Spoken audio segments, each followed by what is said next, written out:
Eastern Michigan doing the unthinkable. Huge potential He here. gets one, he gets two. That is beautiful, beautiful front to back right there. Up 3-1 Eastern. Looking good, feeling good. Life is good. Hello, Eastern Michigan University. We are going to be starting this broadcast somewhat early because the draft is almost already starting. So, speedrun. I'm Henry Perrin. This is Ryan, Waffle Big Boner. Cameron O'Brien. And so we have a major game today versus Ball State, basically the undisputed champions of a bracket. We've had trouble with them last year. Everyone's had trouble with them last year, but we are a lot better this year, so it's going to make for a fine narrative. But let's speed into that schedule, shall we? Yes, so again, today against Ball State, we have League of Legends.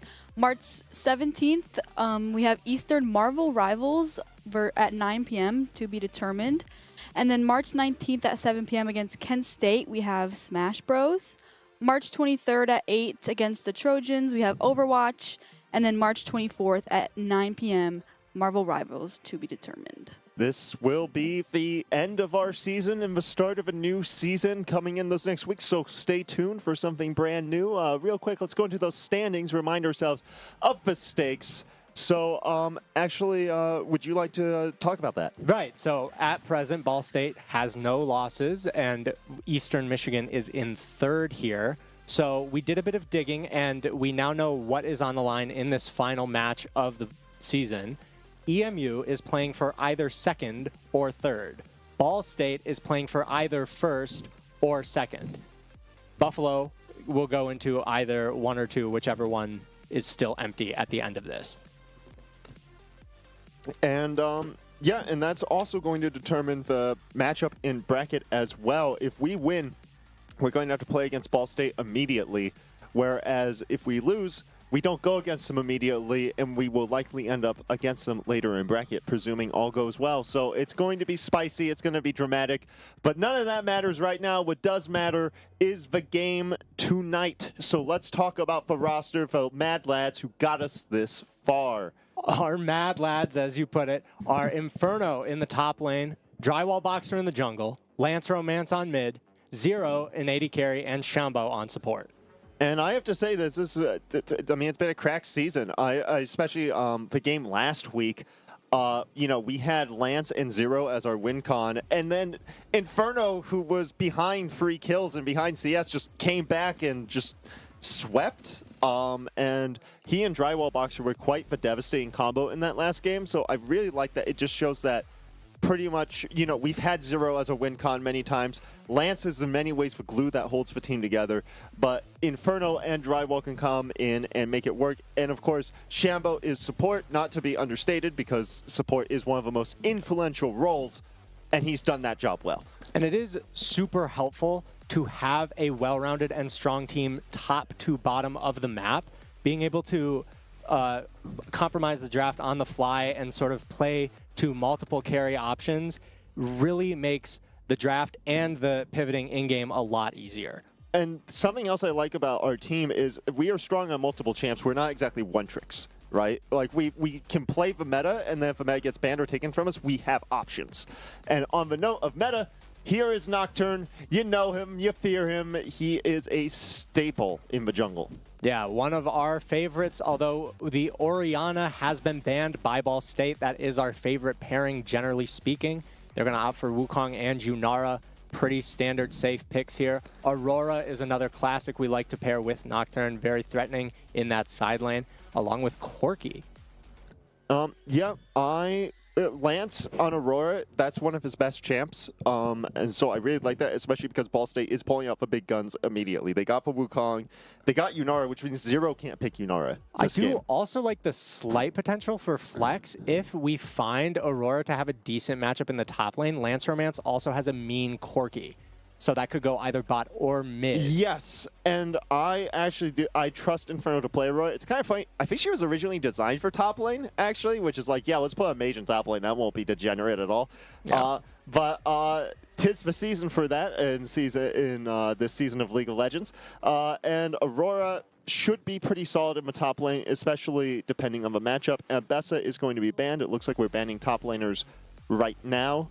And this is what we're talking about, right, with that flex. Yeah, right? and again, having multiple threats coming through in the draft, you can't just target ban Lance or just target ban Inferno or just let AD carry go. You have to be scared of every single player. So they've got to ban Ambessa, and they've got to ban Ori, and they've got to ban Varus. I find it interesting that they've banned Bard and Scion. Nico is always a good ban, but like Bard and Scion feel very targeted, you know? Like, yeah, I imagine EMU did a bit of research and knows what they want to play and what they don't want to play against. Going to pick the Karma, it's looking like here, for a bit of that strong level 1. Could help against the Nami, depending on what AD carry they end up opting for. I mean, I have some educated guesses as to which one you might want to pick with Nami. But Nami's a really good all-rounder right now. You can really do anything you want if you have a Nami in your lane. do you think, I'm going to make education maybe as Lucian, do you pair that, do you possibly take that with Karma just to deny it with Nami since it's such a strong combo? We're done. Yunara's literally locked in, by the way. So we're totally fine on that. You And got as me in we a see here, trance. look, Lance Oh! Romance on Ari. So we have the double mages. We are 4 ranged I with think a it's Nocturne. Aurora in the bot lane. I think it's probably Aurora Corky, top, Corky with the bot. mages mid and yeah, top. Yeah. I don't know what I was thinking there. What do you think of this comp? Because my one thing with this comp, this is a very poke-heavy comp, right? Yeah. But does Nocturne fit on that? You mentioned that the combo of Aurora and Nocturne, that's devastating. But does Nocturne really match with an... Silas locked in. Oh, the smelly man is here. But yeah, anyways. Nocturne, obviously, and with a comp like this, you don't want to go against Nocturne, so it makes sense to take Nocturne Yeah, here. definitely. But how do you think Nocturne fares into a comp that's this kind of zony? I think Nocturne can work because Eastern's game plan, to me anyway, is very clearly they have a very threatening level 1 in the bot lane. They have a ranged top. They have a strong wave clear in the mid lane. And the main thing you want for Nocturne is to get those early clears safely, be able to farm 2-6 as fast as you can. And in order to make that happen, having all of these lanes focused on early game priority is going to help him get there. And then once he gets there, as long as he's on a good pace, he doesn't have to worry as much about like having Ori ball specifically if he has an Aurora with a lot of burst, or he has Corky Karma with a lot of burst. Ari also has very good follow-up and is a very easy champion to gank a lot of the time. But do you think that that's as flexible when Aurora is in the top lane? Because like Aurora being mid, I feel like there's a lot more utility to that gank. If he wants to do the synergy of Aurora, that's dependent on top lane being the strong side. Like, yeah, and again, we have our options open here. Corky and Karma can also be relatively safe against a lane like Nami and Junara. You can sort of react to what sort of information you have, what wards you see their jungler on, and know, when to back off, who is going to come out with the early leads. In a lot of these games, we've seen solo kills on one team or another coming out of the mid and top lanes. So having a strong carry champ up there lets you go, oh, okay, Inferno got a kill. We can start Nocturne ulting up there. Or right. Lance got a kill. We can start Nocturne ulting there. And regardless, it's going to have to be a very snowbally game from Eastern if they want to win with this comp, because Yunara will scale up, Silas will scale up. It's going to be, and without a strong front line here, I feel like the Wukong is going to be able to run them down pretty reliably in the late game. And I think the comp is relatively solid, but I'm worried about picking a snowball comp against Ball State. I would be more worried, as I suspect Eastern was, about not picking a snowball comp, because that, truthfully, is the style that Eastern practices. That is how they want to play. You've seen it in every series we've watched, that what they want to do is use their priority, get turrets first, open up the map. And no matter how strong your opponents are, the game is always easier to play when you're in that comfort zone, playing that style that you've practiced. If you try to scale against better players with something like quote-unquote safe, what ends up happening is they get to do that to you. Because they know how to do it too, And then they are more dangerous, essentially. Yeah. But we don't know if we're quite where we are skill-wise with Ball State yet. You know, something that was interesting about this, they were going to be our first opponent, but they had to reschedule the game. So this is it's almost like destined, you know, that they were first, and now they're the last one we're fighting. Because I think, you know, if we went against Ball State first, I almost wonder how that would change the momentum of the season. Because if we won that, we would be going even crazier, I think, if we lost that. But I am just as happy to see EMU on the Rift against Ball State later, once both teams have the practice and are in better form, because that's the kind of League of Legends I want to watch today. Amen. Okay, and already, I mean, that's the power of Nami, right? The priority in bot lane is already quite strong. And going for a very early back here, that's going to be a very strong item advantage almost immediately in bot lane. Yeah, and with a wave that big, you can definitely get away with it. Aurora putting up a similar, if not worse, beatdown in the top lane, though. So again, like we were talking about, we have options. We've got shooters in every lane. Aurora's going up a million CS, as you would expect against actually Silas top lane. It's kind of funny. It's almost like we have a mid lane and top lane, right? Silas versus Aurora. And that was probably what they were going for, because on the they weren't sure who was going to be where, and they wanted the safety of the Talia. And the the wave clear that can match Ari well. And they want Silas stealing the really high impact ult like Aurora. Maybe Nocturne comes up there, right? And I do think Aurora is a very good matchup into Silas as well. She's got the disengage for if Silas ever goes on him and can harass him from a distance. And Nocturne already going to be looming around. Not much he can do with Silas on lockdown under the tower, but so far, yeah, both junglers, they're on their lunch break. They can look for a gank. But everyone is under tower for the most part, so not much to be done. Eastern in their element, though. Oh, wait, Shambo. Most of what they wanted, unless Shambo gets hit too hard here. This might be a flash. No, no, you got the speed up. Yeah, knows not to commit. And now we know for certain where their jungler is, and I don't know if they saw our Nocturne, though. They can probably exposit how low educated Silas guess. is up here in the top lane. Yeah. Inferno has the wave coming back towards him and is more than happy to sort of keep that pressure up on Silas. Eastern is relatively happy with Nocturne getting his clear done again. But something is going to happen soon for Eastern if we want to get that ball rolling. And we can see the Wukong steps into the vision, so we get the ping to notify that he's there. So that's a cue for Inferno to just let the wave push in to make sure that Silas and Wukong can't basically wombo. Yeah, and I will say the bot lane on the side of Eastern has been forced to sweat a bit. Already, Ball State's bot lane has gotten that reset over them. Now their conditions are dropping low. They're running out of mana. Aliplane is just farming up on this Yunara with the early call and really just in the perfect position as Nocturne repeatedly clears towards top trying to get that level 6. And this really tells you the difference in a support can make, because Corgi's supposed to be more of a bully early game than Yunara. But look at the health difference. I mean, you're an ADC player, right? It's difficult. What and again, do you do here? Look at the sustain on Nami. Yeah. Constantly topping them off as Karma, has that really strong level 1.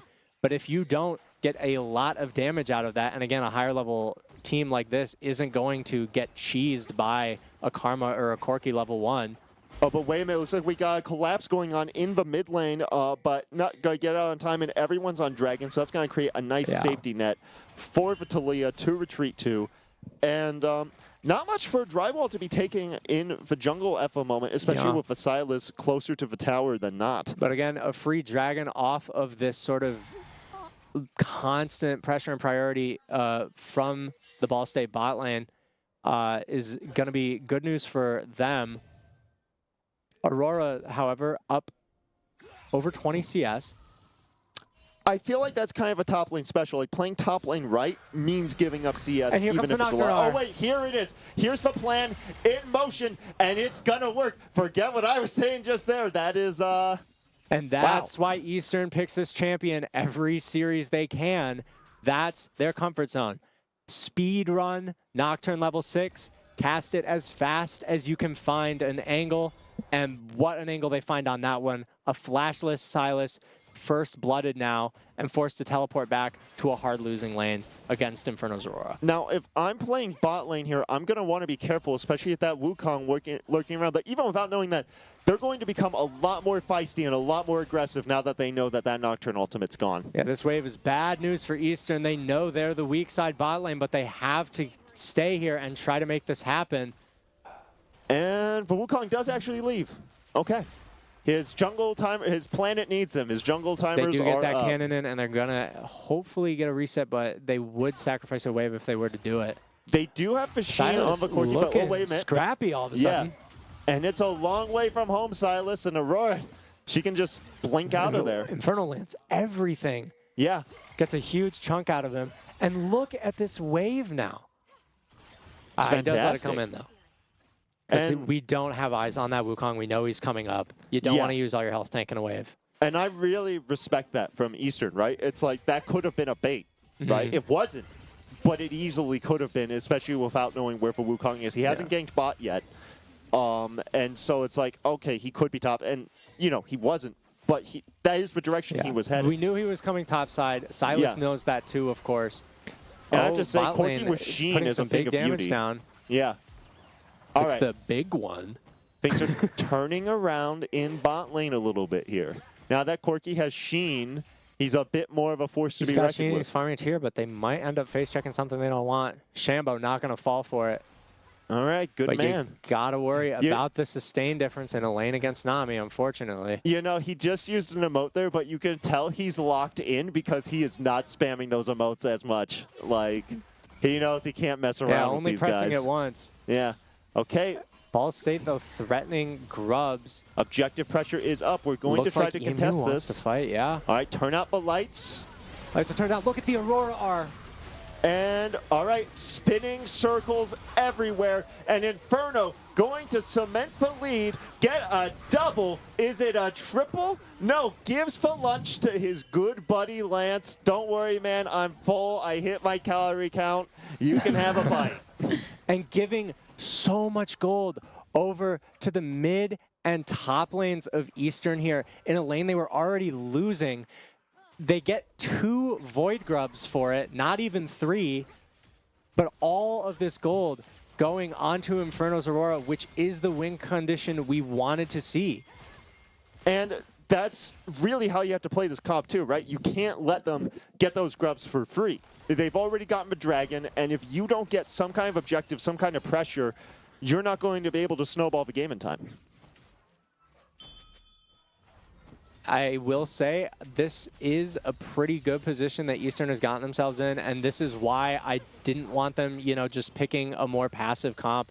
It's better to pick comfortable, even if it's aggressive, and if you trust each other like Eastern's roster does, and you make the thing you've practiced happen over and over again, That your damage. Aurora starts half hitting people for free over and over. Yeah, and I think this is going to become way scarier because Aurora is a great roaming champ. Like, so you're going to be able to convert this lead much more quickly than a traditional top laner. It's getting a bit of a chunk out of the jungler. Talia pick also, of course, is a great roamer, which is good against a champion like Ari who has the capacity to push. I think Ball State, you know, definitely envisioned that no matter which mage went where, you know, they're trying to set up plays with roaming mages and this Nocturne. So Right. having the Talia wall to sort of dissuade that if they can is going to help them as we, you know, move into this You mid know, game. and theoretically, if Silas steals for Nocturne, or he can do that too. Like, well, he's not going to be able to do that because he's so far Yeah, behind. that's the really good news for us that Silas has not had the early game he wants, because when Silas falls behind, It's rough. he is a lot less scary against 4 ranged with 0 items. He's going to try to make something happen, and he's Oh, he going to takes a try big really chunk, well. though, of But Inferno what has can you armor. do if a math isn't in your favor? And it's just an item difference, that 300 HP. Nocturne all coming out too.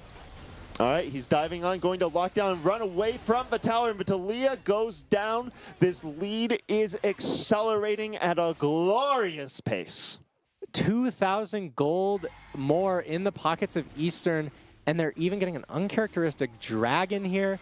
to keep that win con away from this hyper-scaling bot lane, away from this Ball State team. I am loving what we're seeing so far from Eastern. This looks like they've done it a million times in scrims and in matches. Oh, but wait a minute. They have. Oh, they're going to try to get more. for revenge. They're going to be like, that dragon's not free. And Drywall going to be hurt. And there's Silas turning out the lights, stealing it. I learned it from you. And we're going to get Vapeel. Are we under the tower? It's just barely not enough. And Vasilis is going to go down under tower, but it actually doesn't matter that much considering how far behind he is. That is quite the favorable trade. But wait, Wukong went too deep too. The trade is now unfavorable. And Inferno teleporting down to cover and maybe even chase down Yunara here. Yeah, stop that Yunara. It's going to have to be 1v2. Oh, but just barely misses. Barely. Okay. Gets the flash out of the Yunara. Eastern gets the dragon, loses a bit of that presence on the map, though. Fortunately, the Ball State overextension on that dive, they were feeling themselves a little too hard after this incredible engage, while they know EMU is on cooldown and missing health and mana. I do think that trading flash for Aurora for Yunara is good because Aurora doesn't need flash as much as Yunara does. So I do think that still came out relatively positive. Not having teleport up is a bit rough, but the game is still very much in Eastern's favor at the moment. Yeah, and I will say our bot lane has survived. The CS is even. They're down some plates. They haven't been winning the lane, but they have not built the advantages in the bot lane that they wanted to. We'll see if that changes. Now that Yunara has finished that full Kraken, she does become very threatening on that power spike. But so far, Eastern's happy. Everyone that should have kills has kills. Everyone that should have a CS lead has a CS lead. Everyone's doing their part, and definitely Eastern still has an angle to do what they do best. But it looks like Inferno might be giving over a bounty here. I think Inferno's just going to, just get as much of the wave as you can. Yep, clears the wave, and the shutdown goes over to Wukong. If you did have flash there, you would have been able to have gotten Silas, but maybe Drywall. Nah, Drywall can't make anything happen off of this. I am going to be very curious to see how Rift Herald goes, because I think the real decider in this match is going to be tower control, map control. Whoever gets mid tower first, whoever we have a pretty good hunch of who's going to get top tower first. Yeah, and that's what Eastern likes to do. You want to open up the side lanes first before you just start trying to ARM for that mid one. Nocturne, speaking of. Yeah, speaking of going to go in, and Talia has a lot of tools, but not enough. Lance Romance on a rampage.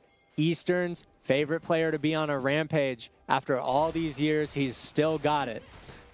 And now you basically have two fed mid laners to contend with, which is very scary, especially with the innate level lead Inferno will have. Now, the Silas is going to be coming Beautiful down. Charm. Yeah, that was very well done. And yeah, you're not catching that. But as we were talking about before, Nocturne blew Talia up. EMU just about ready to knock down this turret in the top lane, which gives them an angle, especially with the threat of Nocturne. If that turret's gone, any champion is really scared to walk up that far. And it's especially good timing. You're going to have to overcommit a bit for this. Oh, but you have ultimate. If you're Talia. Oh, but she hits everything. Oh, the counter. Oh my gosh, what a play from Wombat, baby. Actually an insane flash while still hitting that Q. I think that was a bit of greed. I see the vision there. We have a bit of a skirmish going on, but obviously the vision there is we want to get rid of that top tower so we can get Rift Herald, and then with Rift Herald we can get mid. Yeah. And so it's like, oh, I can definitely get this tower and then out 1v1 for Talia. Yeah. But it gets the flash, trades up in summoners, and ultimately getting that tower, getting side towers is a huge part of Eastern's game plan, because once you break one, you can switch over and start working on the other. And once you have both of those, the side lanes get too scary for your opponent, which allows you to advance up your vision line on the flanks, which gives you more and more opportunities to make a mid-tier turret fall. Absolutely. But it is also testament that even if you have an item advantage, you are playing against exceptional players right now. That Talia really made that work with the flash. And so the plan is in motion, but we gotta be careful. We gotta respect the opponents, even this Silas. And, you know, this is sort of part of the joy of being Ball State here is you get to play with kind of a lot of the pressure off. And I think you're seeing a lot of really nice plays that you wouldn't normally see, but let's see what Nocturne's looking for here. Turns out the lights. Gets the Nami Wave preemptively, but that is enough to deter Nocturne. Still going to get for Talia. This is turning out to be a relatively favorable fight for Eastern, although Aurora falls. But it's okay because we got our second ranged control mage. Look at Lance! Oh, for damage. Quadra kill! And the Penta is off the table. But EMU's bot lane is alive, which means we get the dragon. We have enough damage to get that objective. And I love that it is Infernal Drake, because that's going to help us accelerate the game even faster. Yeah, just a little more of a damage difference on this team. And look how much Aurora pumps out here. The high damage comp working exactly how Eastern wants it to. Even in a kind of messy split fight, they just don't have the health bars to survive all of these carries. Well, pinning down Aurora is hard. Pinning down Ahri is hard. Pinning down both, it's a pick your poison. You have to choose one to focus on, especially with the limited CC that this team has. Yeah, it's definitely getting harder and harder for Ball State here. Mid turret broken open. EMU keeping good control of the map. Pushing for Herald. I wonder if it's a bit early. Yeah, I see Drywall is going to back off of that. Just not quite ready yet. Need to get some more priority in the mid and top lane. Get a little more vision and try to make a play and force them to come into a trickier fight. But again, with how much gold Lance just spent, how much extra AP he's got in his inventory, it's hard for anyone to walk into him. So they're going to have to respect this. And we're basically giving up. We were giving a lot of bot prio to Talia. We got a lot of progress on that for Herald, but I still think that's a worthy trade considering how much we can do with that. Now here's the run back of Inferno versus this Talia. Zanya's through all the burst, but going to be able to walk away. But do you know? Oh, you have to have seen that. Oh no, you didn't see it. He's going to get knocked up. Lance coming in just a little later than the Wukong, unfortunately. And that's both ultimates down from our Fed players. Yeah, a really unfortunate side lane play there, but ultimately we got our Herald, and you saw how easy it was for us to take that Herald because of the work we've done in the mid lane and the top lane. Silas had to retreat all the way back to his inner to catch that wave. Nocturne still has his R. Oh man, imagine if Nocturne followed that wall into the tower. That could have gotten dicey. Yeah, that would have been... I can see what was being cooked there. Respects to this Talia. Okay, but hold on. Doesn't matter how good you are if you're held still. Holding forward a bit too hard. Wukong here to capitalize along with the Silas. Silas has Nocturne R. Does he have vision on R? He does. Okay, and gets the kill under tower for shutdown. The Silas is back in the game. Inferno going to have to do some kind of cleanup, but gets caught out and is caught in the tidal wave, in the stones. All 5 elements. The Avatar is here. Just an incredibly well-played sequence from Ball State there. They landed all of their CC. Eastern listening to each other maybe a little too much. It seemed like the comms sort of tricked everybody into walking in too early, and they're out of step with each other. They're blowing flash right before Ball State's members reveal themselves on the map, and they're just getting wiped out for it. A huge gold swing. What are we fighting for here in bot lane, right? Like, what objective did we just die for? Because we want to defend the bot tower, but that's not too important to Ball State's plan. Yeah, Eastern, though, they're not as much about defense. They are much more about offense. I'd assume if those plays went the way EMU wanted, we have a Herald. All right, let's turn it try to around. make one on the other side. All right. How much can we ping pong this? But Burst is there. Silas getting the defensive item there. Normally you want offense in this situation, but it's good enough because Drywall is going to go down for the Nocturne, and now the whole squad is moving together, and this is where this team gets very scary. Yeah, they are adapting to the Nocturne well. They're even going to start Baron with the jungler down. Yeah, they want to kill us all here. And so it's like, yeah, we're going to threaten Herald. What are you going to do about it? Yeah, they know we're split. Yeah. They ultimately don't commit. They have the momentum. They know they have the threat, especially with Nocturne off the map. That is our whole game plan. And I will say it's been really good from especially the bot lane on Ball State's side. They are constantly getting there to those plays before our bot lane because they are more threatening, because they can always get that prio over the Corki and the Karma. Oh, but do you know, Wombat? But Inferno taking a nice chunk. Isn't as much as it used to be. It's still doing about the same amount in a point of a game where everyone's a bit more durable. But Inferno knows, you know, we're just trying to set up a Nocturne play here. They do have to worry about the Baron.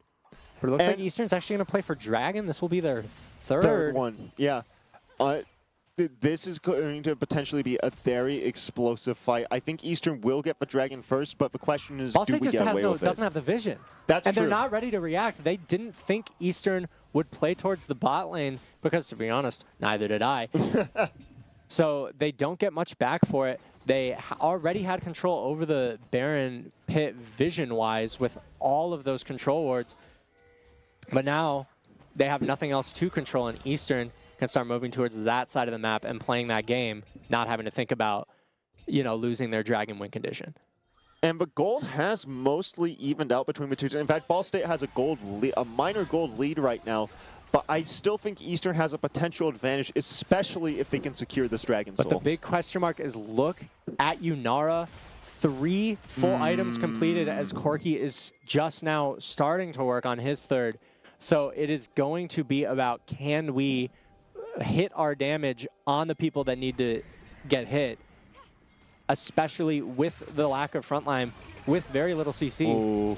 Silas with Aurora ult is scary, and we're going to get the nice little Venn diagram of ultimates coming down, and thankfully for us, they don't get anything from that call out. But now Aurora's ult is down. True. Silas still has it, but they're going to make a play, turn the lights off, and look for something potentially. No Nami ult. You could potentially go in here, but I think, again, this is where it's like we just got to poke them down. We got to burst them down. So much damage. He's trying to turn up the pressure, but Ball State is not blinking. And there's a TP coming in from the top side, but Silas is back, new and improved with golden items, but gets Corki. We do trade there for a kill on Lance, but that is a further lead for Yunara, which... If you're Eastern, you're feeling okay about trading your 2-item Corki for their 3-item Yunara, but you really need to press this lead and have a play properly go your way. The last few skirmishes, Ball State has had their players there and in better positions. And so even though Eastern's the one stating the terms of the play, they aren't getting the kills that they want. They are no longer getting those big ace team fights that they need to push their advantage and knock down more turrets and get more objectives.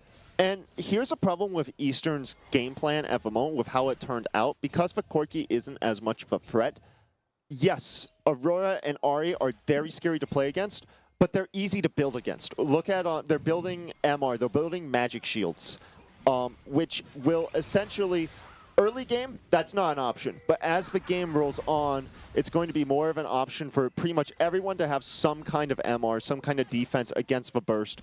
And then it's like, okay, we really need to rely on this Corki.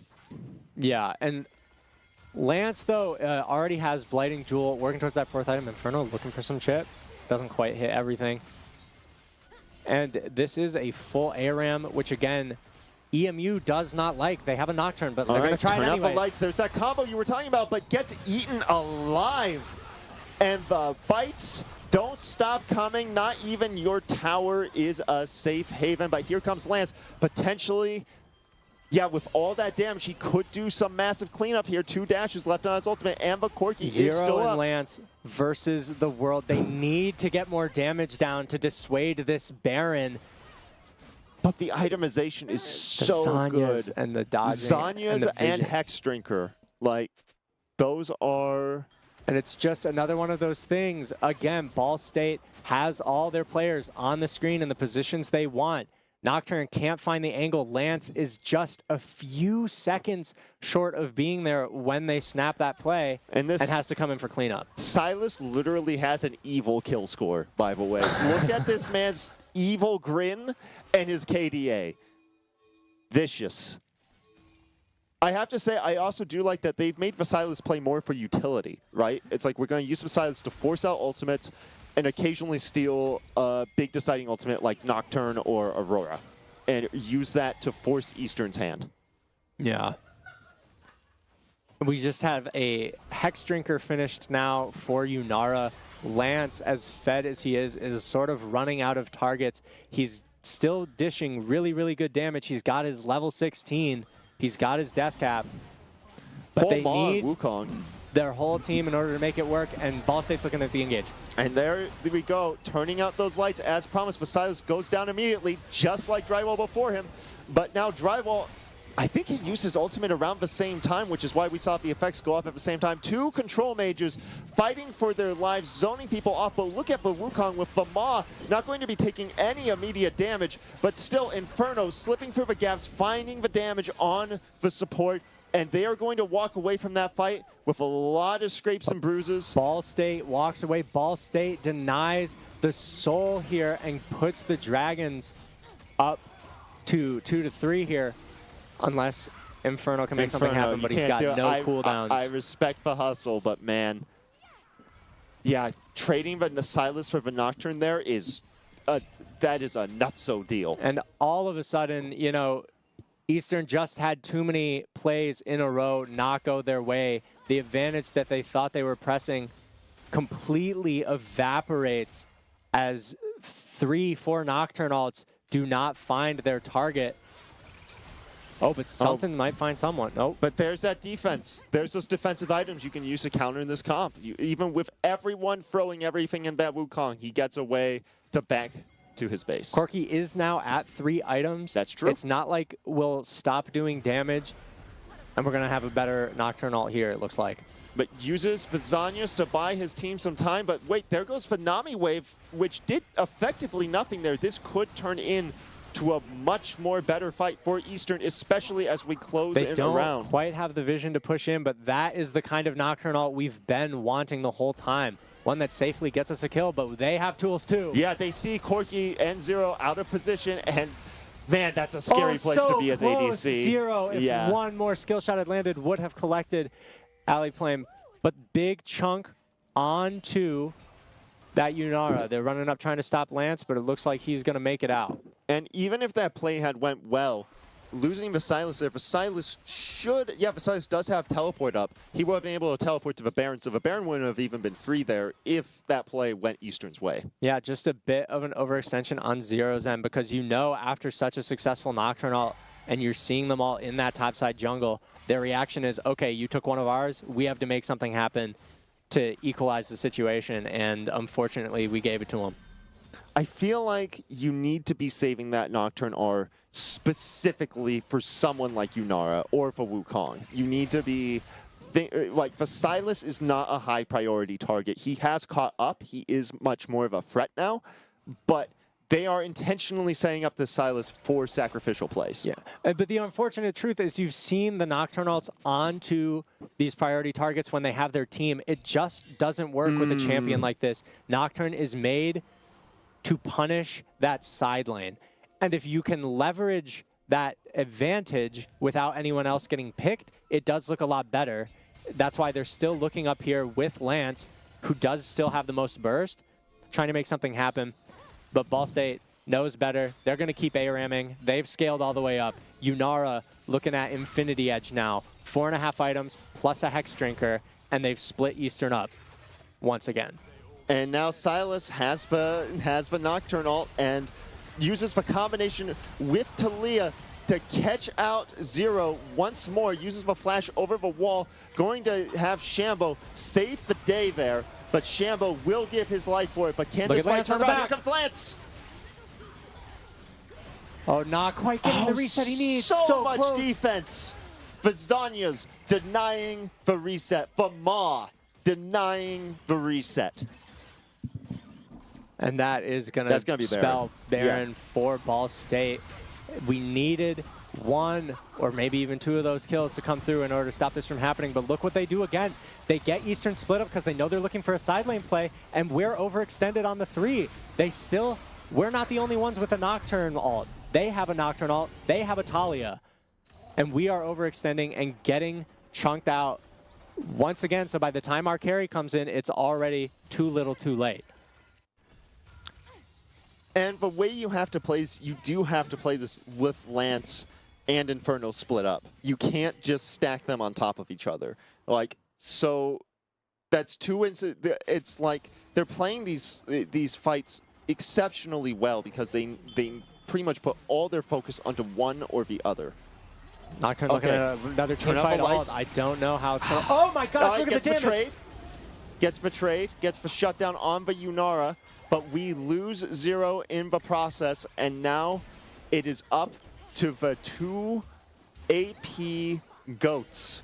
Can they make this play happen in time of this drain? Going to throw out the ultimate. Silas going in, there's that Silas sustain, and now Inferno is out of position.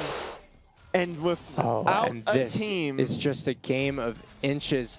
Lance is trying so hard.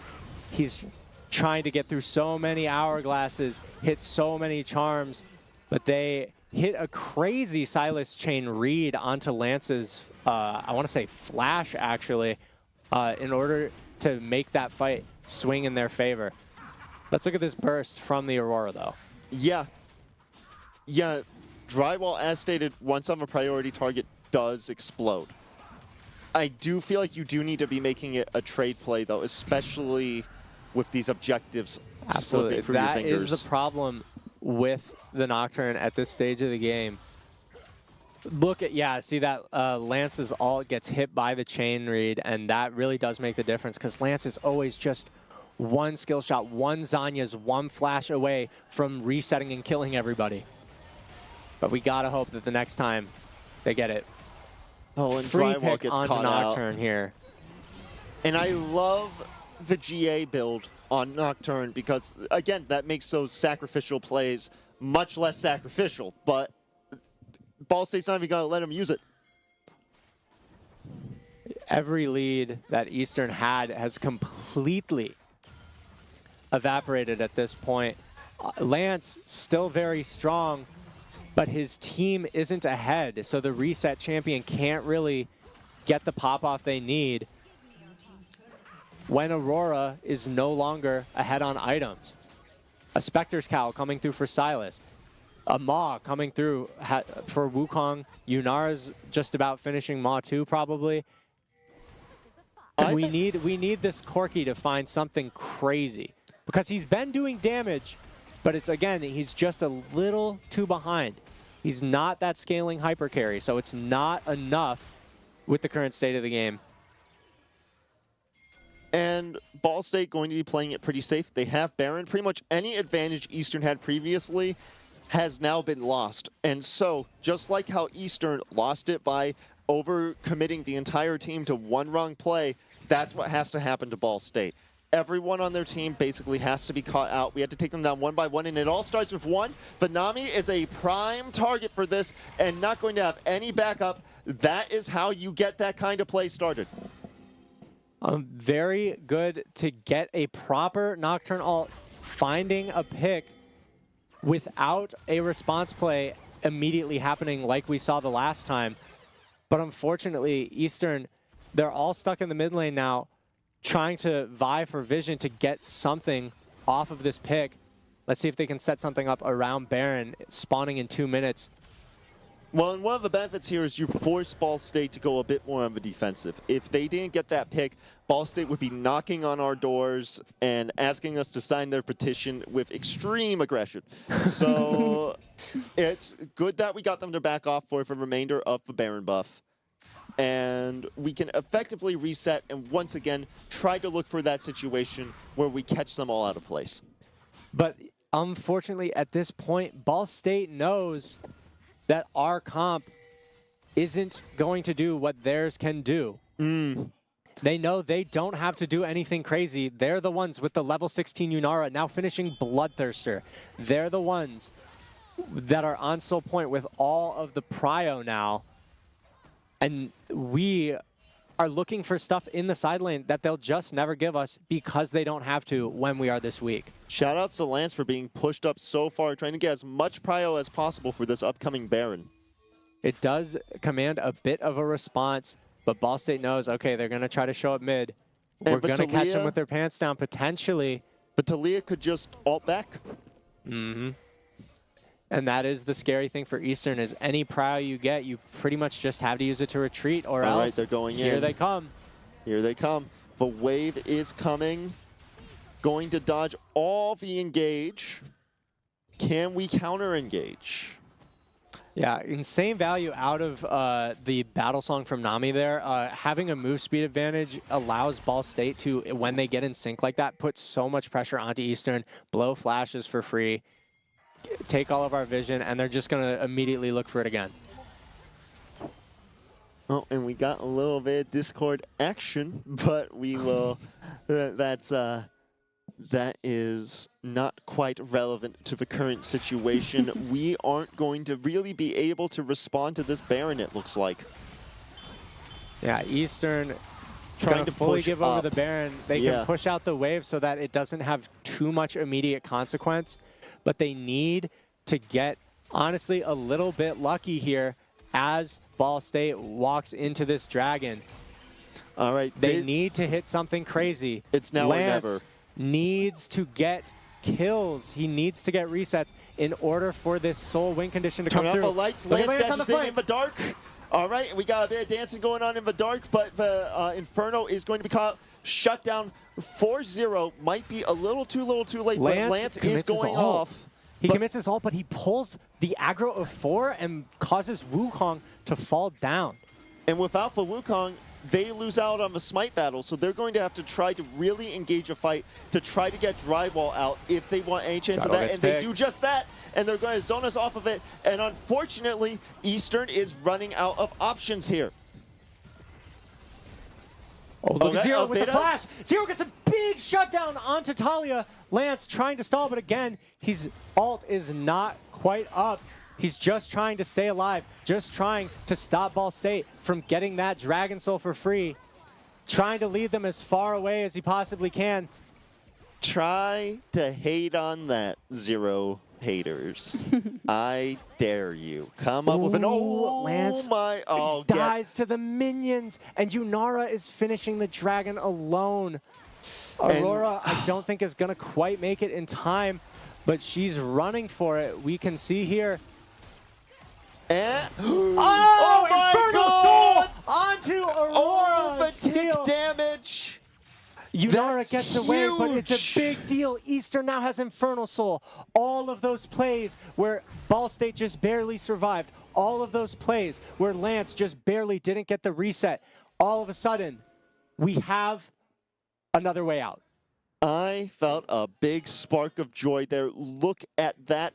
That is the difference between a mage with burn damage and an ADC trying to take the dragon, and it really does come down to that. Shoutouts to Inferno there. That was insane. Inferno single-handedly saving the game with that combo. But we do still have to be terrified of this Ball State roster. Yeah, we have Infernal Soul, great. We do more damage. They have a 6-item Yunara. But that does help us get through their itemization more and potentially could give Lance the reset he needs to sweep a team fight. It's all going to come down to this next fight. If Eastern falls here, we won't be back up in time to stop the push. If we get a kill here, we could stabilize. Extension, but they're just too disciplined. They know the only way to lose is if a charm comes out of a bush or someone's too cut off on a side lane. Nocturne thinks they're too split up.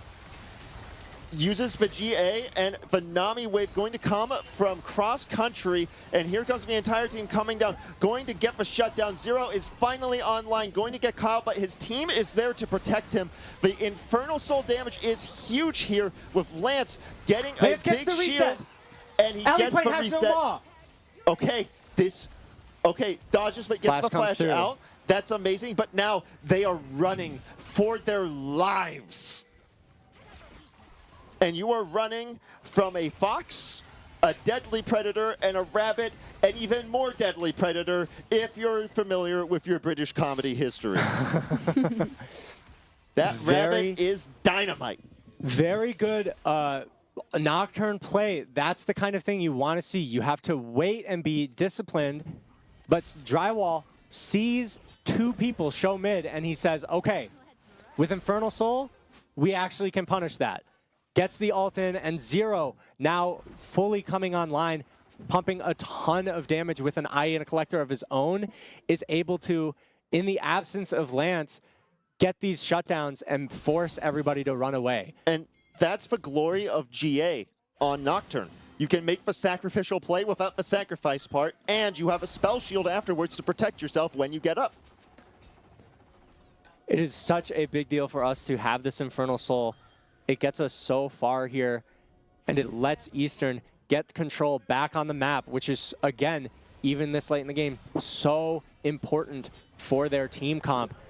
Their engage is a little trickier to pull off, but it's not impossible, especially with all of this damage now. Corki, full build with the GA, with 75% crit, is more than capable of contributing to these kills.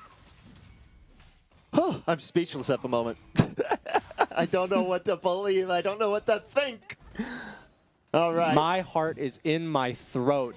Yeah. The next pick, the next play, the next fight is going to be this almost 45-minute game one. Baron is almost up. It's almost time. A fight will happen whether you are ready or not. The question is, I don't know which team is ready or which team is not. All in mid. All right. It's dark on the side of Eastern. Oh, if a Nocturne out of a Silas, that's going to be very dangerous. This is not the kind of setup that Eastern really wants. They don't want this ARM. They were just trying to secure that mid-prow to get more control. But they know that if a fight breaks out 5v5 in a lane, it's not the kind of fight that they can win. I know you need him to deter there, but I feel like you need a high drive. Oh, but that's a massive pick! They're thinking about pressing it further. Without the Nami there, their sustain is in shambles, and the Silas going to have to preemptively turn off the lights. Inferno using his flash to get out, and suddenly that Silas doesn't get anything off of that R. The entire team is collapsing, and the Yunara is popping off, but it is fists flying everywhere, and the Yunara is uncontested at the moment, and Eastern is forced to retreat, but I don't think we lose Baron off of it. An insane split fight there. Almost two team fights happening at once with Inferno running so much control. But look at the damage from Lance here. A single basic combo to one-shot Nami. I honestly think if Eastern wasn't hitting Baron, it might have gone a bit better, because in comes Silas turning the lights off in his own right here. But the zone control provided by Aurora here on the top and mid of Ball State is what barely salvaged this fight and prevented Junara from just running us over and pentakilling us. They are going to secure the Baron with just the two. They have the hyper carry, they have the tank, they have these really long respawn timers. Fano looking to punish. All right, but wait. Okay, uses the flash to get off the Aurora ult. And still a GA on the Yunara. So even if we catch her, you know, it's so expensive to take one of these players down. And if you take down the Yunara, you're going to have to do it again. Because if the team sees her go down, they're going to come in and defend that. Everyone using their GAs to try to put some pressure down. Wukong getting a big chunk taken out, but knows he has that GA, knows he's got the Nami support. Look at the bot wave, though, on the side of EMU here, crashing into the inhibitor turret. As long as nobody gets picked, Nobody face checks. Inferno looking to pincer on this Elder fight. All right. You have the Nocturnal more than they have it, but the Elder is still being contested. Can they take it in time before EMU collapses? It looks like they're not able to. Okay, Inferno is down. The Wukong is still up, forced to run away. This is getting really close to cover. All right, Zero, prove your haters wrong. EMU is out of juice. Yeah. Yunara is too strong compared to that Corki, and they have the wave in the top lane to end on. Yunara can chase Corki as the other two look to end here. The best he can do here is just try to buy as much time as possible, but I don't think there's any, I don't think you can even buy 15 seconds, nonetheless 30. Going to try to back the here. W gonna execute Zero's GA, unfortunately. What a crazy game one. What an absolutely nuts game one. A close game.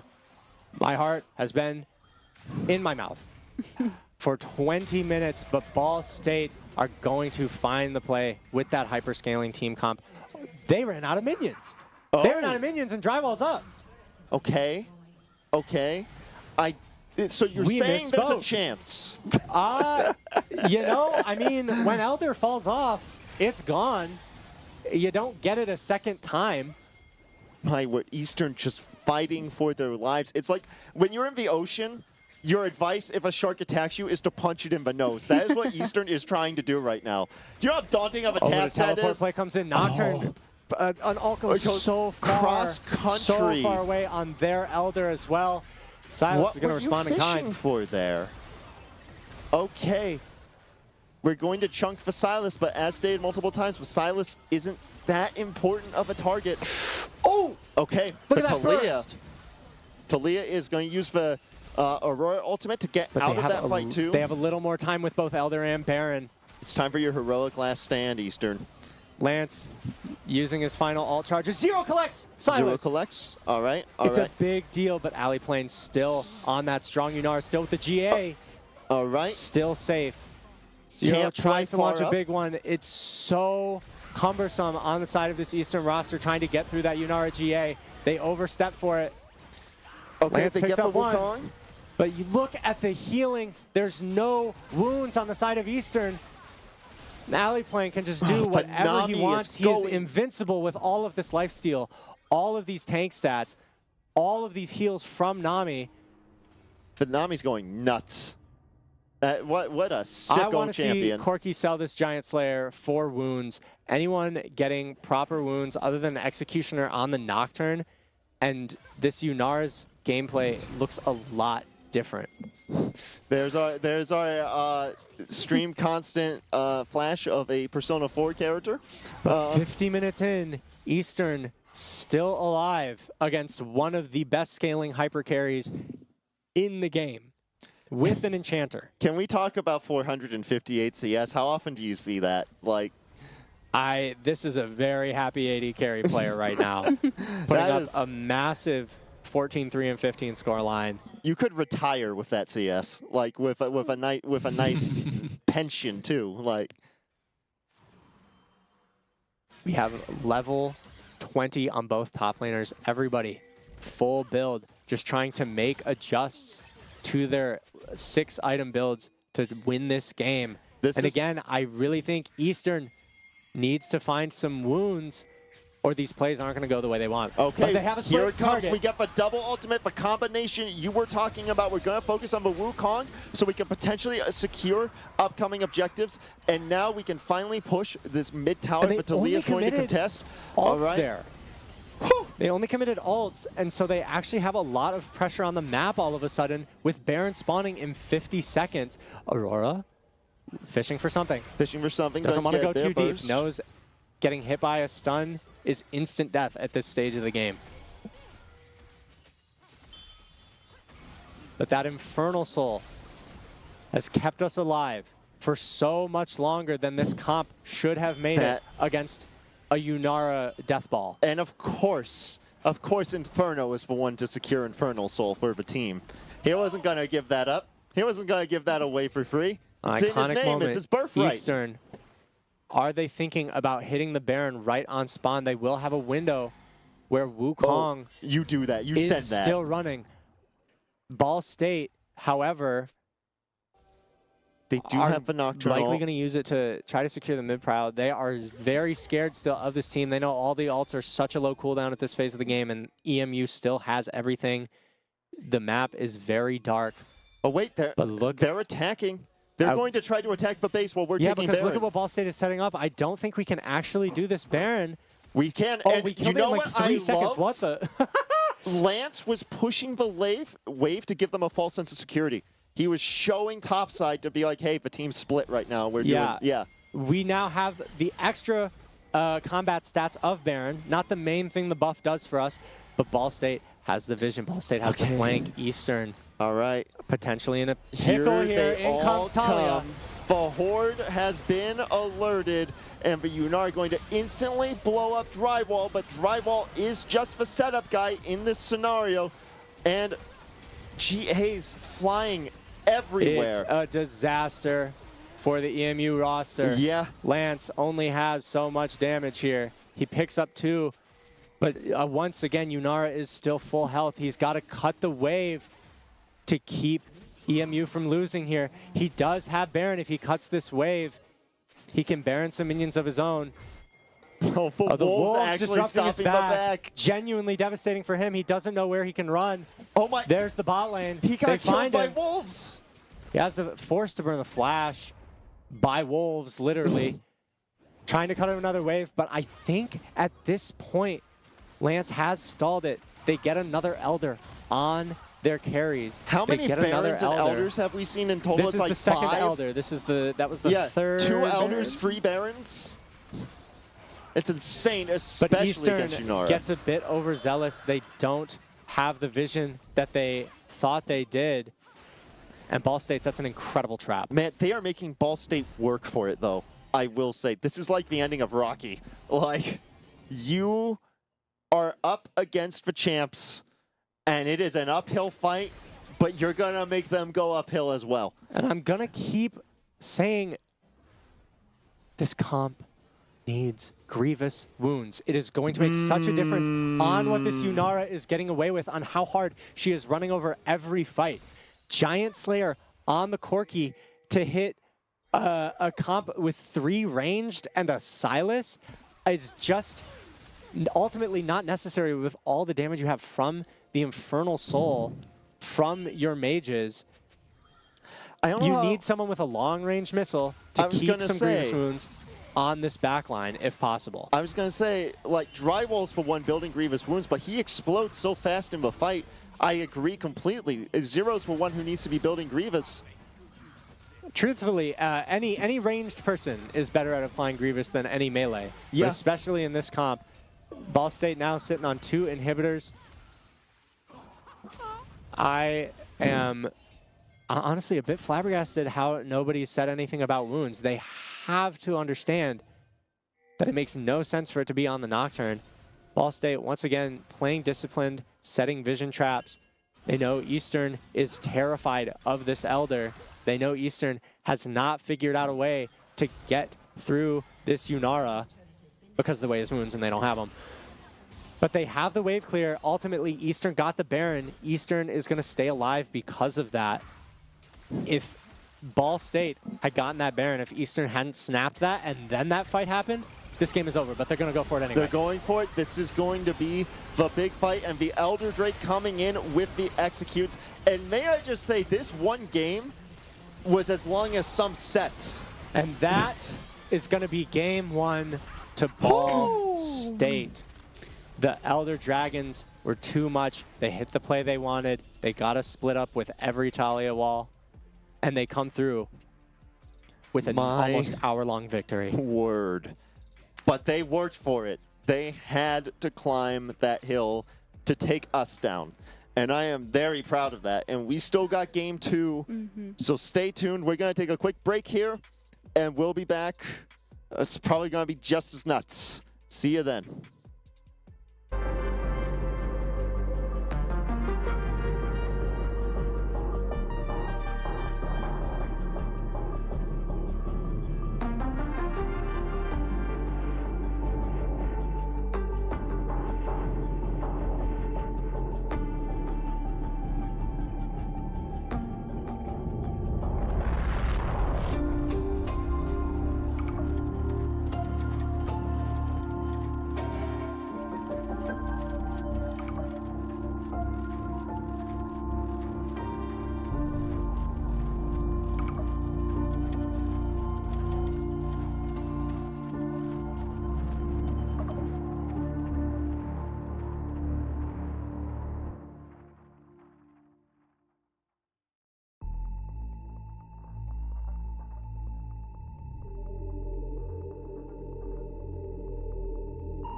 We're back. We're back. We're alive. We're living. Hello, everybody. That was a game 1.5. Maybe even almost, I'd say a game 1.9. The Ash Band, it breaks your heart. No. Oh, it's My one. Frost Archer. She has left us. Man, to be Eastern in this situation is rough because you gave your heart to that first game and you kept giving it because there's no surrender. You don't give up. Mm-hmm. And now you have to keep that energy up for a game 2. And if you want to win, a game 3. So this is rough. We are going to get our Orianna, and even without the Nocturne, Orianna still has plenty of devastating combos, so I think that's an excellent first pick. Whew. A moment of silence for our fallen victory.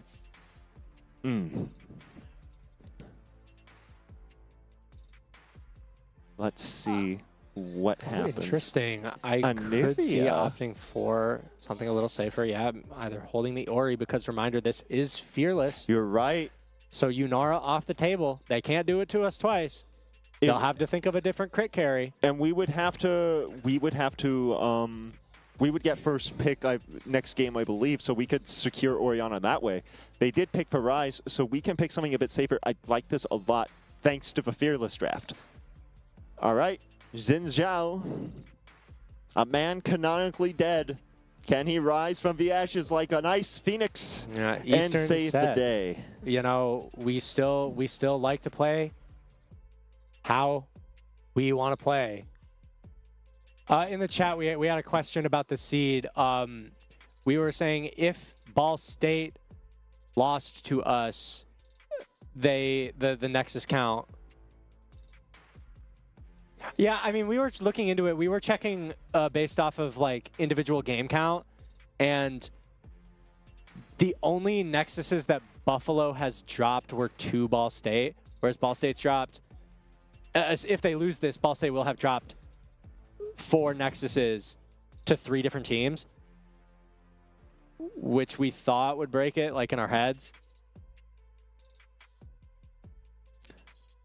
I also have to say, they got the Cassante, which I'm guessing is a specialty pick for their top laner. And Cassante is a very scary champion. Obviously, there's plenty of memes about him. We do have a Lulu as the counter engage, but they saw the Lulu and they've already banned out Jinx. That, you know, they want to keep this bot lane uncomfortable, especially with the momentum that Ball State's bot lane has to be going into with this, and they don't want, you know, another game like that playing out, and all of a sudden Eastern has a 50-minute Smolder.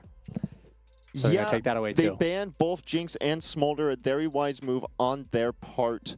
I almost feel like we should have prioritized that pick over Lulu, but I also understand wanting to deny that from Ball State.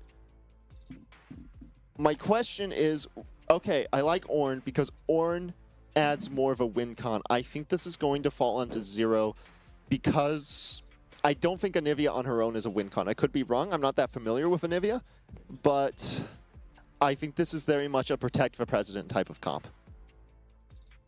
Yeah, I will say I'm interested to see what AD carry EMU lands on here. They have the Lulu, which can pair nicely with the Xin Zhao. Lulu all really good on a sort of engaged fighter like that. Kog'Maw taken away from 0. I was actually just about to say Kog'Maw, but no, taken away. Because Lulu Kog is a classic combo. Yeah, are there any other hyperscalers left to grab? Because with the Ornn and the Lulu, that's absolutely what you want. Yeah, in order to, I mean, if you're Eastern, you're thinking about like, oh, Seraphine is a really good no button into the things they would want to start. Aphelios. I promise you that's a joke. Sivir much more likely. But if you Twitch, if you're nuts. are EMU, you know, you're trying to think of who can follow up if we get things started with something like an Ornn R, something like No a Xin shot, it's Twitch. going Okay. in with the Lulu wild growth on him. But we do have some options worth noting, Ball State, relatively short range outside of the bot lane. And we are going to lock in that Tristana for like the a scaling quick Tristana. carry. Scaling and also has very good snowball potential. I like that a lot with this comp, especially with what's been taken and what's been banned. I am kind of surprised we picked the Ornn first because I don't think Ornn would have been that contested, but I do really like that we secured Ornn because Ornn will pretty much ups every character a tier once the late game hits. Right. So, and again, Eastern now knowing that Ball State, if they secure leads the way that they know how to, Ball State's proven that they're good at hunkering down and neutralizing those advantages. So Eastern's saying, okay, maybe we do put a couple contingencies in our back pocket. We have the longest range AD carry late game in Tristana to help us, as opposed to the shorter range Corki, which was really struggling against the likes of Talia in the last game. But Kog'Maw's range ain't no joke either. He, you know, his W is specially designed for that, and if it's the AP build, then he's a little, just nasty little turret. So, I think this is a very strong draft from both sides, especially with the limited ADC options. I will say also in this draft, having a magic damage AD carry is very nice on the side of Ball State. You do have this sort of hard carry jungler in Graves. I think this jungle matchup is going to be a lot more interesting than the sort of Wukong, Nocturne, just full clear until you're 6. These guys are going to be, you know, playing to actually take a lot of the resources for themselves. Xin, a very strong fighter on the invade. Graves, kind of difficult to invade sometimes, especially with his true grit. But it's going to come down to, I think, how these enchanters move around the map and link up with their junglers. I was going to say, I feel like Xin Zhao Graves is very much a skill matchup, slightly in favor of Xin, I want to say. Yeah. Well, and I will say, if it's not, the Lulu is a really good single target empowerment champion. Exactly. Probably the best in class at empowering a single guy. And that is going to make Xin Zhao all the more threatening. And I think the added strength will be enough to push him over the edge, which I'm assuming is what Eastern is going to want to do here with the likes of Tristana, Lulu, and Xin on that I do bot side. want to talk about Cassante versus Ornn, because that is a rough matchup for Ornn. Ornn is very passive, has damage, but not really enough to get through Cassante pre-ultimate. And the Cassante ultimate is great at taking Ornn out of position. You know, Ornn has to walk up, very slow champion. And the only consolation for Ornn in that matchup is if Ornn gets taken into the jungle, there's a wall right there immediately to CC and maybe even flash out of. But it is a very on the defense matchup for Ornn. So now we are in the game.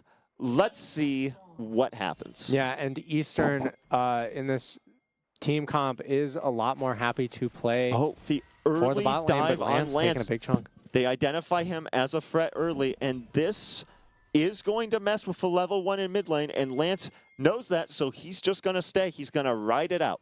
That's what the egg is for. Definitely very unfortunate for Lance there, getting put in that difficult position at level 1. Graves pumping so much damage onto him right with just those 2 autos. And you know, those invades don't happen that often now because of the faster game, but that damage. That Kog'Maw W got so much value for Ball State, and now, unfortunately for EMU, they're stuck on the back foot in the lane that they're strong siding in this comp. And I will say something that is a little bit unfortunate with this comp is that Tristana auto pushes for wave no matter what. So if you do have to play more defensive, it's going to be harder. Ooh, Eastern, fortunately, had the ward sniffs out that the Graves is invading and is just going to take the vertical with these tanks. I will say that is, I think, a much better trade-off for the side of Ball State, whose main concern was this Lulu Trist bot lane, getting Xin Zhao ganks, jumping in, blowing you up. I have to say Ball State, pretty much, they had all of last game to analyze, and they have identified the threats. They want to shut down Lance early, and they know they have to shut down Zero for this team comp. So I think that for the way this is playing out, it makes total sense. And it also makes sense to bully them early because Lulu, while she is an incredible champion, isn't that much at level 1. Yeah, and Seraphine actually, interestingly, helped Graves out to finish that clear a little faster so he can get back to his own camps. Oh, look at that Shambo damage. taking tons of Shambo damage, forced nowhere to to heal. go. Yeah, no, once you're in that drool, you're trudging through the mud there. I will say shout out to our bot lane for matching skins with each other. We're both Dragon Tamer skins. Cute. Very adorable. Little Dragon Taming But that Yordles. cuteness is not going to make this lane any easier for you to play. No, you're against a pug, man. That's a hard bit of cuteness to beat. Oh my gosh, incredible spacing from Alley Plane there. Just completely neutralizing yet another Tristana E. And you can't leave look at that lane, Inferno. but okay, for Cassante forced to retreat. We're gonna, Inferno is ahead in this lane, and we're this going is to get the the dive. vertical. Okay, but wait a minute. Gonna be An taking easy damage. first And, blood. okay. Easy first blood for Drywall there. You need that, and you needed that on Drywall. But now EMU knows this is how the vertical works. Oh, no. It's Ball State's turn next. How does EMU's bot lane ever get out of this in one piece with how low their conditions are? They're already down heal. Their only hope of not losing this entire wave is somehow dodging everything. He's just Zero, no standing barrier. there Alley Plane picks up menacingly. 1. Alley Plane picks up 2. And It's that's 2 on Cog. devastating for the EMU bot lane. Cannon Wave completely deleted for them, and that is going to be, I think, a fair bit worse for the EMU bot lane than Cassante dying was for top. I think that Graves standing there is one of the most imposing things I have ever seen in this game. Just a cruel mobster with a shotgun like, yeah, they're going to kill you. And I think, unfortunately, if you're EMU's bot lane there, you know that's coming. You have to be willing to sort of quit while you're behind, unfortunately, and just, I think, you know, both turn on the Graves before the wave gets in, try to jump on him, and then use that to, at the very least, get out. And take away his momentum, force him to back at the very least. Yeah, because no matter what, you're losing that big wave, but at least you're not also giving Kog'Maw a double kill, which is what you did instead. If you make that fight a bit more dirty, it becomes much more harder for them to get the kills on the resource that they want, which is the Cog. And I have to say, this Seraphine is quite oppressive because, you know, it's a support that also occasionally is a PC, you know? They're just collapsing onto us both. We're going to get out of there thanks to the Lulu shield, but Drywall, even Drywall's sweating a bit, and he's the one that's ahead, but he knows that you have to fight fear by going in, but Farise is right there to punish it. This is a disastrous start. And now Tristana gets the recall, but Shambo alone as Lulu. A very simple dive to be executed by the side of Ball State here. This is exactly the early game that Ball State wants. They got way more off of that early vertical than Eastern did because Eastern was sort of just reacting to it. I don't think they wanted that initially, but they saw the Graves go in and realized, oh, shoot, I guess we have to play this way now. And what do you do here? Because you can't really play Ornn as strong side, right? You can't do that. So yeah. And Lance, Anivia's not as hard of a carry champ as Ahri. So you're kind of forced to try to get bot back into the game, especially with the threat of the Kog'Maw. So what do you do here as Eastern? Yeah, and I mean, we just saw it. They responded well, but it was just too little too late. They were already behind from giving Kog'Maw that double kill, from blowing a lot of their conditions, trying to get their wave in. So even though Steven was there to cover that compromising position in mid lane that started from level 1, also allowed them to, you know, get mid lane down there. And now we've got 2 kills on Cog, 2 kills on Rise, and our only win condition is behind. And also, they're much more open to exploring the map because they're ahead. They, you know, Lance is locked to mid lane. He can't miss any waves right now. So any potential swings you could do from an Anivia roam are off the table at the moment. Look at the damage this Kog'Maw is pumping out. Level 6 to the level 4 Lulu, who just got forced off of another wave. And look at how consistent Ball State is here. Look at the Rise and Graves already in position to fully capitalize on this. Oh my Zero word. trying to use his E to survive, trying to cut the wave. For Rise, just for insurance, gonna use for heal. Okay, that was such a heroic moment from Shambo. Shambo's heal saving him, but again, Ball State doesn't even care as much about the kills. They've just been getting them as a little bonus treat. They're still getting EMU's AD carry off of these giant waves. They're still constantly blowing sums. Lulu is still level 4. Inferno looking. All right, is this a solo bolo from Inferno? Lance did get the kill on the Graves, and we get the solo bolo from Inferno, giving us a little bit of a beacon of hope in this dire game. So important here for EMU to have the solo laners both finding something with the help of a drywall boxer in the mid lane, presumably. And that stability, that gold onto Anivia is going to be very helpful and allow, again, Anivia now hitting level 6, surviving that long, is going to be able to clear much more safely, be much harder to gank, and so Anivia can play a bit more up to try to take some pressure off this bot lane so that Rise isn't constantly crashing a wave and ulting down there. The challenge here, though, is also that even with the 2 kills in the solo lane, you're forced to take grubs there. You can't take Dragon, which you would love to get Dragon in this situation, but because that bot lane is so strong and has prio, even if you have the Graves dead, you're not going to be able to get that Dragon quick enough with the bot lane there to contest you. So you have to get grubs, and grubs is a solid objective, but it's not a game-swinging objective anymore. Yeah, and I do want to just point out the big lead now in bot lane. Yeah. Kog'Maw already was demolishing that Lulu's health bar, but now all of a sudden he's got the Rage Blade, one of the scariest one-item spikes in the bot lane. If he gets a single auto onto that Lulu, and Lulu doesn't get out of range at this point, probably just going to be a 2v2 kill for free onto alley plane. Pops Ghost in this bot lane, just putting so much pressure down. And this, especially in, you know, the modern day and age of League of Legends, is where Kog'Maw thrives. At this one item, at this 2 item, just really running teams over in this mid game if they don't have the CC or the lead to get through to him. And this Graves able to afford to just kind of hover here because, again, they know if they just funnel the resources into this Kog'Maw and deny as many resources as possible.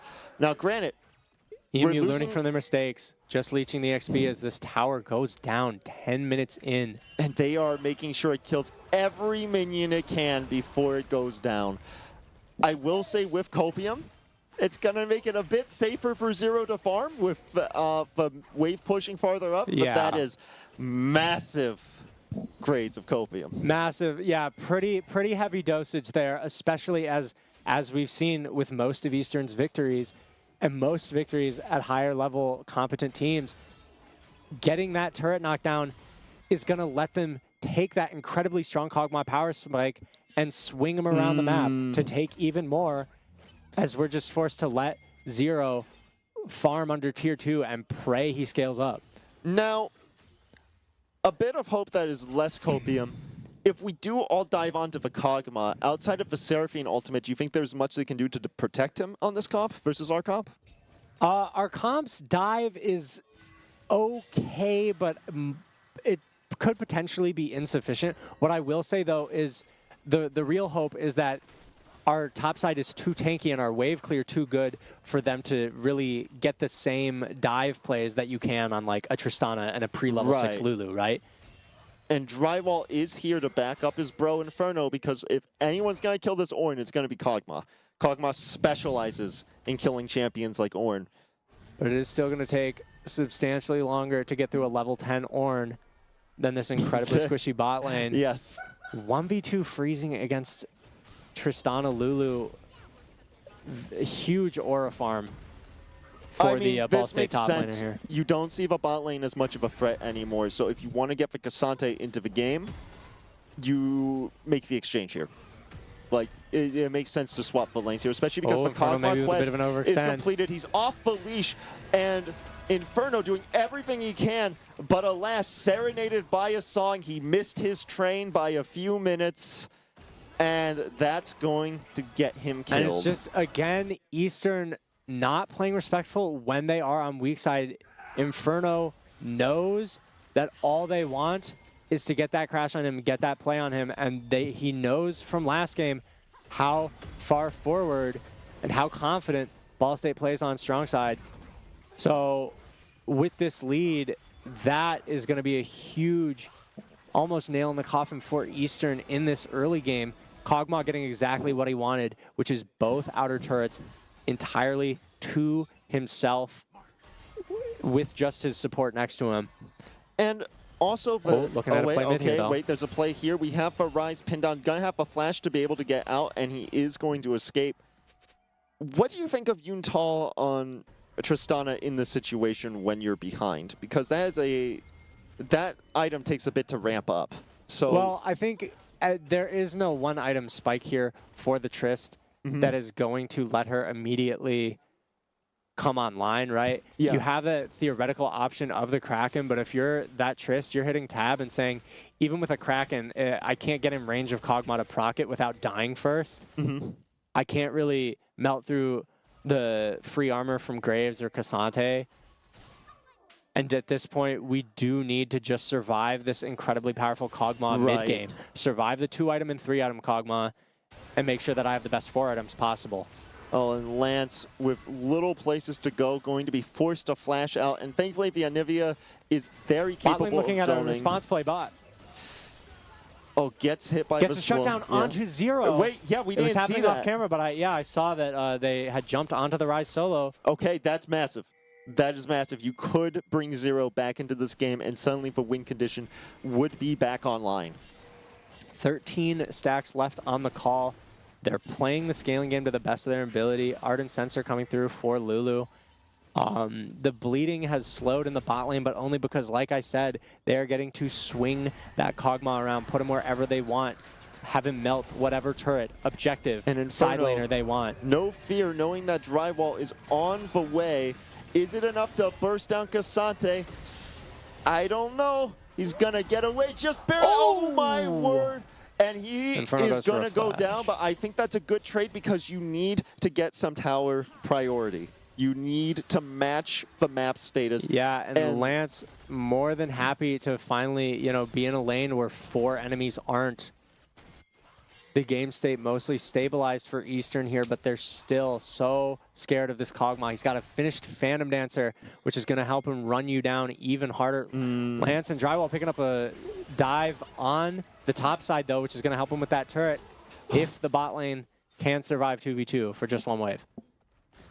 This really is hold out, the cavalry is coming type game. This isn't even like that. This is like the Battle of Helm's Deep. You're waiting in that fortress just for hope to arrive level 14 from the Ornn to bring you into the game. And any victory you can get along the way is going to add to that. And again, the shutdown is massive, but this Kog'Maw is a dog off the leash, and he bites. He bites really hard.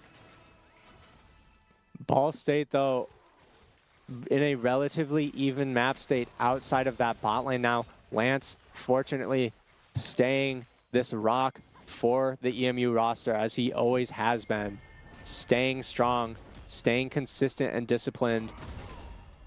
And I think his, keeping a level head in games like this is really, really hard, especially when you're already exhausted from the match before. Right. So being able to, stay consistent and pick up little concessions when a team as strong as Ball State gets the lead is super important. No, they don't. I was going to ask if you think Ball State falls off at all late game, but they got Cassante, they got Kog'Maw, they got Rise. I do genuinely think Kog'Maw falls off. Do you? On hit in general, by design, it doesn't fall off. It's not like he's ever going to stop doing damage, like he's, an Ezreal trying to fight 5 tanks. But he is not going to have the same burst and the ability to melt through picks the way that 100% Right. crit IE will. Similar to what happened And to the range yeah. disadvantage is progressively getting smaller and smaller as Tristana's draw bead passive, ramps up with Right. levels. So we just really got to hold out, even as they take everything from us right in front of us. Yeah, that unfortunately is going to be a huge problem, though. The stability kind of crumbling with that mid turret falling, because now your jungle isn't yours anymore. And it isn't going to be yours for a long time if you are Drywall Boxer, which is really, really sad for a 1.5 items in who was relatively in the game before.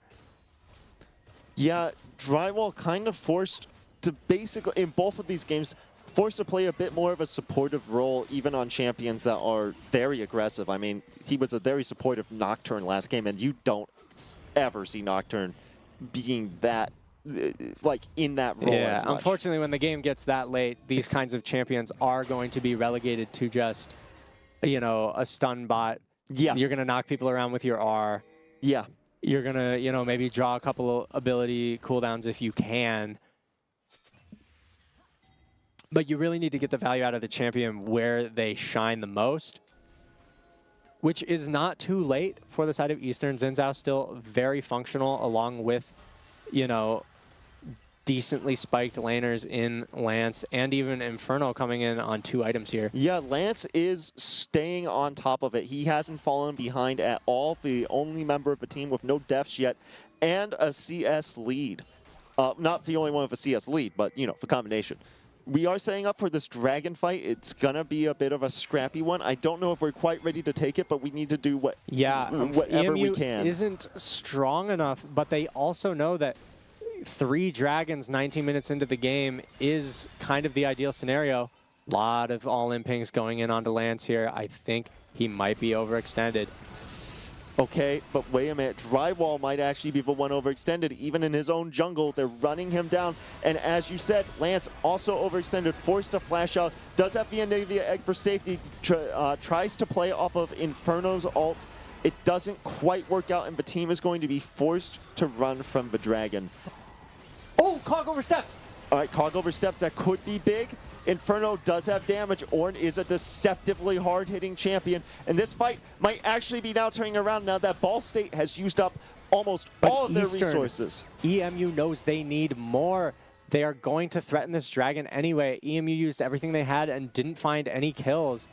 Even the Kog'Maw barely surviving gets to retreat and come back into this very healthy. And now Eastern's on the back foot. 3 dragons. All right, can we get the kills off of the dragons? They are forced to run away here, and they are going to get away. It's getting closer for EMU. I do want to point out Tristana has the IE and the Unital, so like I was saying, that's what you needed to be playing for. Yeah. If you had gone Kraken, you'd only be on 25% crit here. So having a proper crit build coming online 1 item earlier is essential to stopping this bleeding. And Ornn is level 14 now. Level 13, I'm sorry, going on 14. And that is going to be massive because that's going to give Zero yet another spike. And Zero no longer comically behind XP. The 30 CS lead has not grown. Oh, but Lance overextending. Lance got overextended. He got caught out. Gonna get caught out by the Rise and Cassante, both going to the same lane while Inferno catches wave further back. All right, looks like they're ready to go in on this Kog'Maw, and you know what? And the the crit polymorph matters. is great, but shutdown is even greater, and now They just have to survive. now there's an angle. Now there's most definitely an angle. They get a trade kill onto the All-Star, and they get out. Hoo-wee. And again, like we were talking about with that crit carry, this is what we're talking about. The on-hit is going to stay scary, but it isn't going to get scarier. Zero, on the other hand, is going to get more and more crit. It scales multiplicatively. He's going to have pen. He's going to have the ability consistently to follow up anytime Kog'Maw gets hit like that and melt through him later in the game. And now he's got his Zenith Edge locked in. Oh, wait, they got rid of all the names, didn't they? Yes, they did, but that's okay. We all know what it's called. I want to point out that the Lulu polymorph is massive because the Kog'Maw is the biggest threat.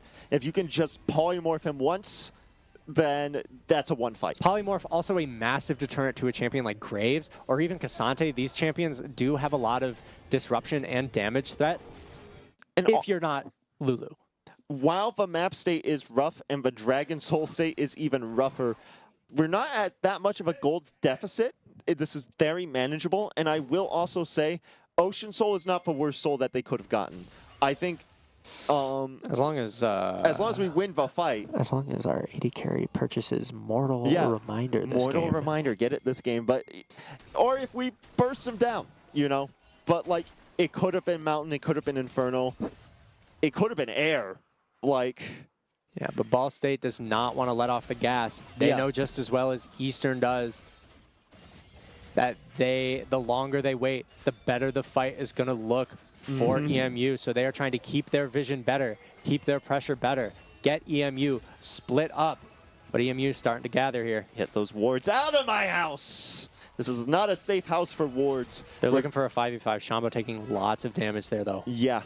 But Shambo has one job as Lulu, and as long as he can get those critical spells getting off, split it's up. going to be a successful fight. But Seraphine ult goes off, doesn't find a home, and now she is stuck on the wall like your tongue stuck to an icy pole.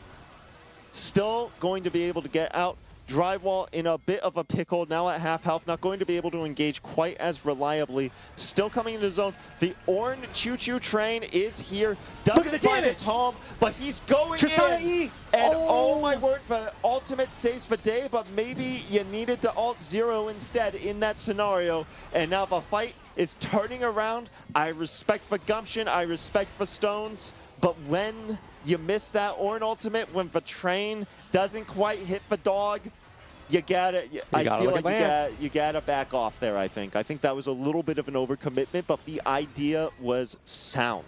Eastern gave everything they had to burn through that Kog'Maw, and massive heals coming through from Seraphim, plus 400 with that Echoes of Helia and the Summoner spell, and he gets out alive, and Eastern gets run over.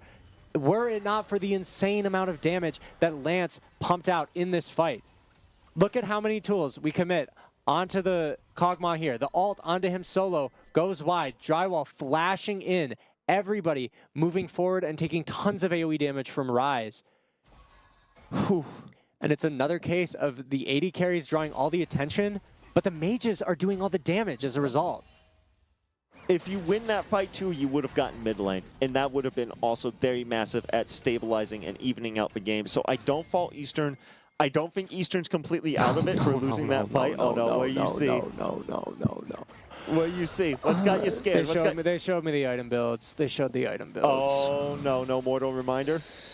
Tristana completing the Lord Dominic's regards. It is a big damage spike. Lord. Really good for burning through the likes of Cassante and Graves, but they're looking for another engage here. Okay, all right, another engage. Here comes the train, going to find a target this time, but not going to get any follow-up on it as a result.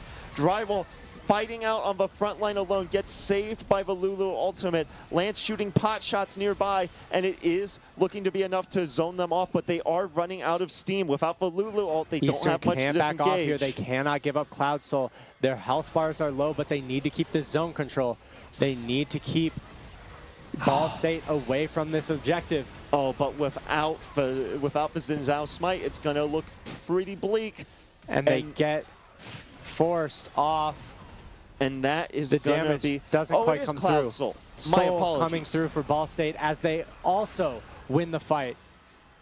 It is so hard in a 5v5 to get through the amount of value that Seraphine can offer a team with these Ws, with the Echoes of Helia.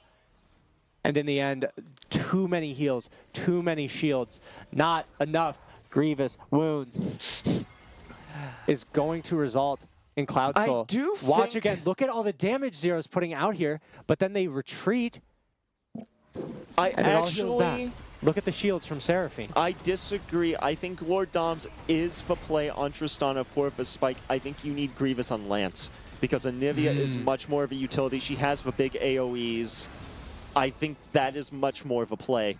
But unfortunately, there's no Grievous on the table at all. So, yeah, and Baron is down, And the truth Soul is up. whoever Zero is hitting needs to go down. Yes. It has to be a So coordinated the person attack. Zero is hitting needs to be wounded. And still on the side of Eastern, it kind of looks like they're just falling for the same thing again. They don't acknowledge all of the sort of passive hidden healing on the side of Ball State. Because there's a lot more than just Seraphine here. Kog'Maw has Lifesteal, which works with on-hit effects. Seraphine obviously has a ton with Echoes. Cassante's sitting on a Spirit Visage and an Unending Despair. Rise has Rod of Ages. Graves All has of these things have Sundered. healing effects. Graves exists. And I think whatever number Giant Slayer has dealt in damage, Mortal would have dealt in wounds twice over. That's fair. That is fair. And now, admittedly, even if you can wound them, Seraphine is really online with the shields, giving the whole team, you know, the move speed, disrupting Eastern with the ease and the ultimate. And Ball State making a very nice, consistent Baron play here with just the Rise in the top side. They know Eastern can't do much about that, and they can just keep their 4 here in mid and knock down both lanes.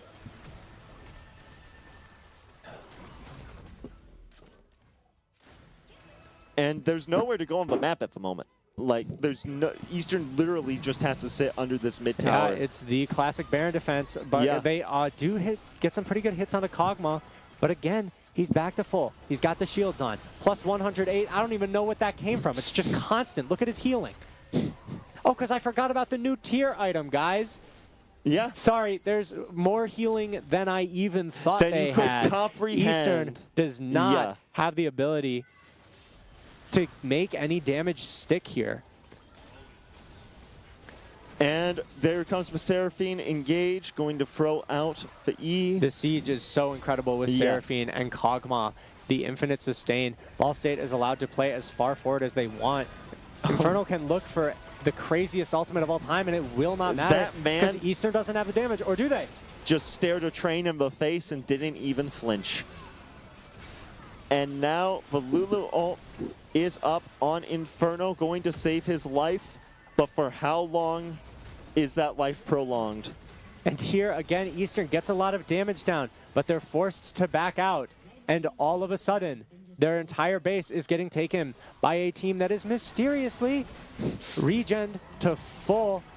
They know they Man, have you're to really play fast. throwing it with Immortal Runes, but you're Well, right. wounds don't work against retreat healing anyway. Yeah. But the truth is, it's just so hard against a Seraphine who's come online to make anything happen here. There's no good target anymore for Eastern to go on. You're going on a Kog'Maw with an insane amount of healing and peel, or you're going on a Rise with Seraphs and Zanyas, or you're going on a Graves who just has like 400 armor for existing. Or you're going on Cassante, who has 4,700 HP. Cassante, given this Giant Slayer Yes. on the Tristana, is probably the squishiest, most realistic target they have. I was gonna do the copy pasta meme with the 329 armor and 201 MR champion, has unstoppable shield and wall, but you know what? You get the picture. Costs The only moment's 15 ruined. mana also. Yeah, yeah. But Okay. we can see here on the side of EMU, there is still hope. It is not too late for wounds to come through, for a stray stun to find Kog'Maw or Graves in the wrong place at the wrong time. Tristana coming up on 100% crit here. This is gonna be the Forcing a fight. flash. Drywall heroically standing on the front line just like Xin Zhao would. But alas, he's gonna get cut down by an evil caterpillar pug. And now it's all falling apart. And Ball State taking so much damage and coming out of the fight full health, no deaths, a 0 for 4, looking at 0 for 5 Inferno, trying to stall them, make them Look at forget that that the durability. Nexus is theirs, trying to make them forget that the 2-0 this series is theirs. We gave them a long fight. We made them sweat, but at the end of the day, Ball State is going to come away with a perfect record, 2-0 over Eastern. Wow. But wow, what a fight it was, though. We brought them, even in that game 2, we had moments of hope. you know, especially when we got the shutdown on 0, and he got that power spike, especially if he Ornn upgrade.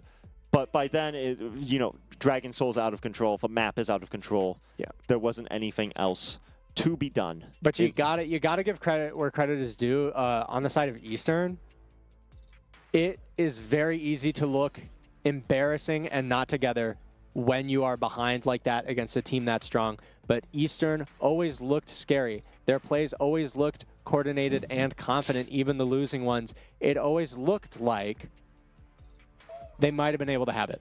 Yeah. It was just a game of inches, and Ball State came out alive time and time again in both games, truthfully. And that game 1, that was, you want to talk about inches, that we just kept crawling out of a pit, you know? But unfortunately, I feel like that gave them a lot of time to download us too, you know, to figure out our play style and have a strong plan for game 2. We're going to have an interview with the romance himself, a reunion for the star ages. of the show. I will get out of the way so you two can play catch up. Here, I'll just be down here. That's perfect. Awesome. Oh, He's adjusting. okay, so we're giving Lance a Yeah, footstool too. Henry's gone. He went home. He's not here anymore. Lance, I got to say it.